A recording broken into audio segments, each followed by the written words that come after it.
আলাইকুম, ওয়েলকাম সবাইকে লতার রসুইতে।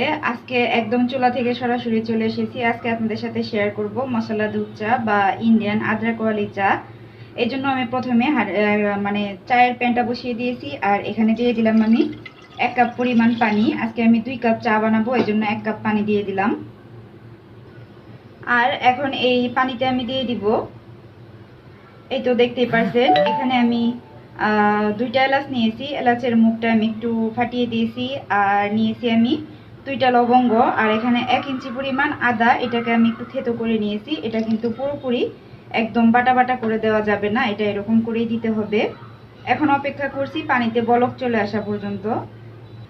কেউ যদি চায়ের পরিমাণ বেশি বানাতে চান, সেক্ষেত্রে কিন্তু আপনি পানির পরিমাণ আরও বাড়িয়ে দিতে পারেন। আমরা কিন্তু এখানে পরবর্তীতে আরও দুধ অ্যাড করব।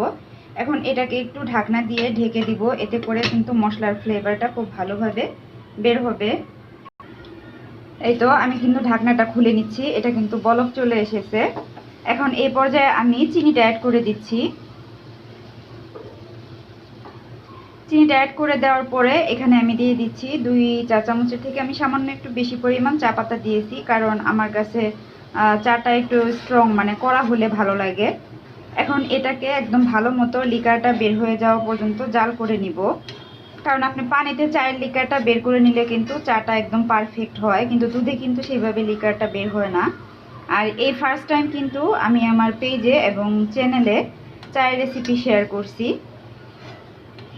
রেসিপি যদি ভালো লাগে তাহলে কিন্তু আমার চ্যানেলটাকে সাবস্ক্রাইব করে দিবেন, সেই সাথে আমার পেজটাকে ফলো দিয়ে দিবেন, আর ফ্রেন্ডস অ্যান্ড ফ্যামিলির সাথে পেজটাকে অবশ্যই শেয়ার করে দিবেন। তো অপেক্ষা করছি 2 মিনিটের মতো। দেখেন খুব সুন্দর মতো কিন্তু লিকারটা বের হচ্ছে। তো আমি 2 মিনিট জাল করে নেওয়ার পরে এখানে আমি দিয়ে দিচ্ছি লিকুইড মিল্ক। এখানে আমি 1 কাপের থেকে একটু বেশি দুধ দিয়ে দিলাম, কারণ এটাকে কিন্তু আমরা জাল করার পরে অনেকটাই কমে যাবে। এখন অপেক্ষা করব এটা একটু ঘন হয়ে যাওয়া পর্যন্ত আর সুন্দর একটা কালার বের হয়ে যাওয়া পর্যন্ত। এটাকে মোটামুটি 4 থেকে 5 মিনিটের মতো আমি জাল করে নিব।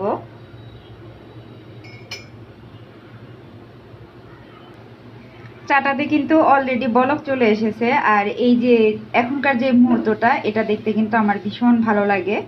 আমি হাঁড়িটাকে ধরে একটু দুলিয়ে দিলাম। ঠিক এইভাবে আমি 4 থেকে 5 মিনিটের মতো জাল করে নিব। আর এর মাঝে কিন্তু খুবই সুন্দর একটা রং চলে আসবে চায়ের। এই চাটা যে কতটা মজার, একমাত্র যারা দুধ চাটা পছন্দ করেন তারাই বুঝবেন, আর যারা খেয়েছেন তারাই বুঝবেন। আর যারা এখনও খাননি তারা কিন্তু অবশ্যই রেসিপিটা দেখে ট্রাই করবেন বাসায়, ভালো লাগবে কিন্তু।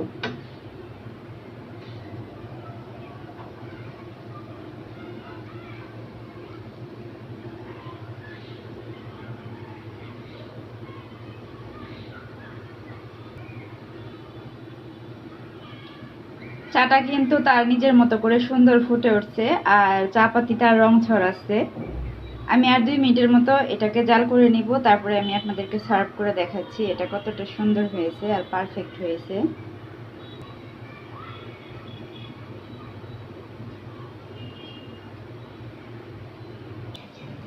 তো ভিডিও করার সুবিধার্থে আমি কিন্তু চাটা আগেই সেঁকে নিয়েছি, আর এখন আমি চাটা সার্ভ করে নিচ্ছি।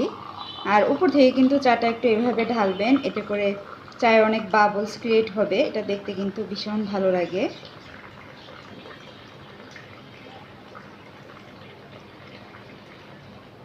দেখেন চাটা কতটা সুন্দর হয়েছে। এই তো আমাদের মাসালা চা বা ইন্ডিয়ান আদ্রাক ওয়ালি চা কিন্তু একদম রেডি। যার ভিডিও দেখে লোভ লাগছে সে কিন্তু এখনই বানিয়ে নেন, ঠিক আছে? নিজে খান এবং ফ্যামিলি সবাইকে নিয়ে এনজয় করেন। ভীষণ মজার এটা, আর আপনার খুব রিল্যাক্সও ফিল হবে, বিশেষ করে যারা দুধ চাটা পছন্দ করে তাদের জন্য।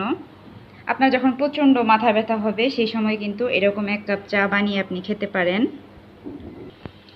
তো সবাই অনেক বেশি ভালো থাকবেন, সবাই সবার জন্য দোয়া করবেন। আবারও দেখা হবে নতুন কোনো রেসিপি নিয়ে, সেই পর্যন্ত আল্লাহ হাফেজ, আসসালামু আলাইকুম।